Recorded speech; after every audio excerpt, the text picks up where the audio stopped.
The topic of discussion for this video is how is the permitted activity of the Singapore registered company or Singapore entity is decided. So people often have a question, where do I exactly specify what activities my Singapore entity will be engaged in? Or more specifically, what we will look in this video is there any separate license or application procedure required to be carried out to decide the activity or to inform the activity of the company? What is SSIC code and how does it work? What should you do when your company activity changes? Where to find this SSIC code listing? So SSIC stands for Singapore Standard Industrial Classification Code. And what will happen if you continue doing something else in your company without updating SSIC code? So let's proceed ahead. So the first question is there any separate approval or application procedure for the activity of the company? So there is no specific approval process for most of the companies. So majority of the companies who do not require a specific license by some other government agencies can continue or can start their business operations immediately after the company is incorporated. If they are into the regulated activity, for example, they are into recruitment business or they are running a restaurant or maybe they are running a telecom company, then in that case various government agencies which administer that specific section may want you to have a license, and obviously if that government agency needs that, then you will have to satisfy the conditions laid down by them. But if your business is in general sector, there is no specific approval for the company to commence the business. When you incorporate the company, you are required to enter the SSIC code either as a primary or the secondary activity of the company. So I will show you where you enter it in a minute. One key thing to note is the constitution or the memorandum or articles of association of a Singapore company does not restrict the company to a specific object clause. So in old days or in a traditional memorandum and articles of association, the method was to declare the objective of the company, that is why the company is formed, for which business purpose, in the memorandum and articles of association.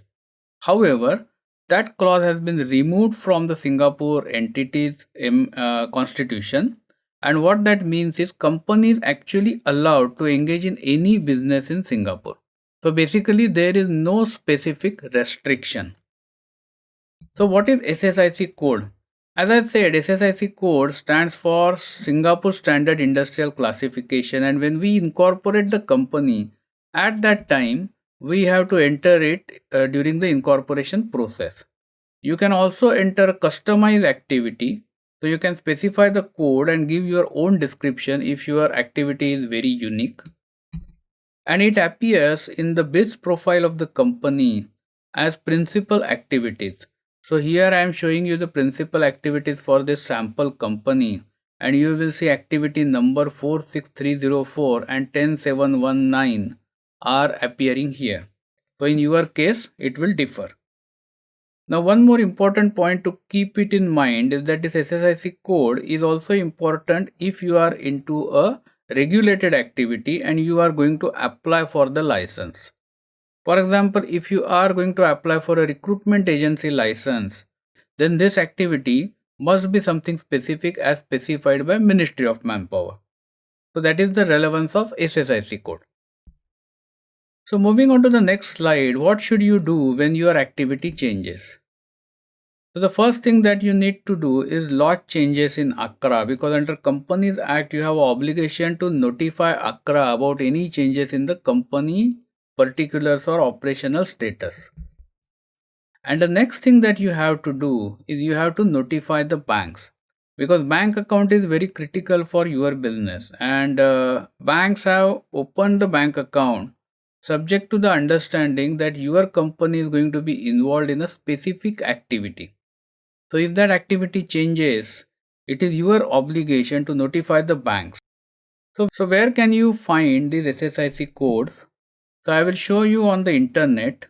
So on the internet, search for SSIC codes, and I will put XLS also because I want to get it in Excel.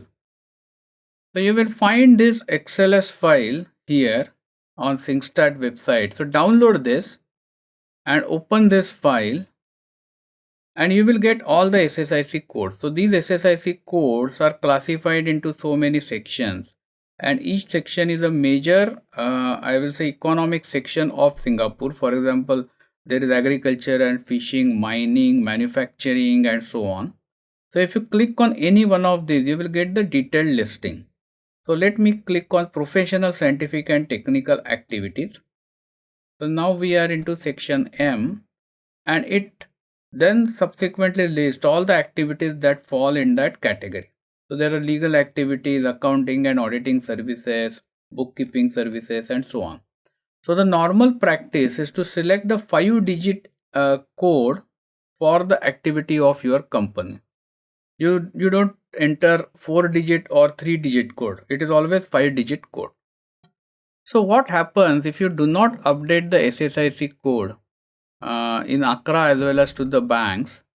So let's take an example that you incorporated a company and the declared activity of the company is consulting company, and later on you start supplying goods to Africa region under that company. So the activity has changed and you have not updated the SSIC code to Accra as well as to your bank account provider. So the real problem here is that it is a wrong representation to the bank, which is an offense under the Banking Act. So when banks open the bank account, you would have signed terms and conditions for opening the bank account, and one of the conditions therein is if your company's activity substantially changes, you will inform bank promptly. Now it is possible that the country to which you are supplying the goods might be a country which is sanctioned by FATF. For example, it might be Botswana or South Sudan or something like that. And some of the banks might consider it to be a risky segment, and they may not be interested in providing banking services for such a company. If you don't update the bank in time about the changes in your activities, then that will become an offense under the Banking Act, that you are carrying out transactions which you were not supposed to do as per the originally declared activity. And the second problem which will happen, and it will happen especially if you are a foreign promoter, that the status of your company becomes questionable. If anybody looks at the BIS profile, it will say it's a consulting company, but what you are actually doing is in supplying of goods to Africa, which are quite different activities. They are not even related remotely. So the advice that I always give to my clients is to update the activity SSIC codes promptly in the system. So in summary, SSIC codes indicates the primary activity of a Singapore company. There is no specific application or approval process for this, unless and of course you are into a regulated activities like telecom, recruitment, restaurants, and so on. You should always make an effort to keep your company activity codes properly updated in Accra and also inform it to the banks whenever there is a significant change. Thank you for watching this video. This video was brought to you by Epica Consulting Singapore. Subscribe to our channel today to get notified when new videos are posted.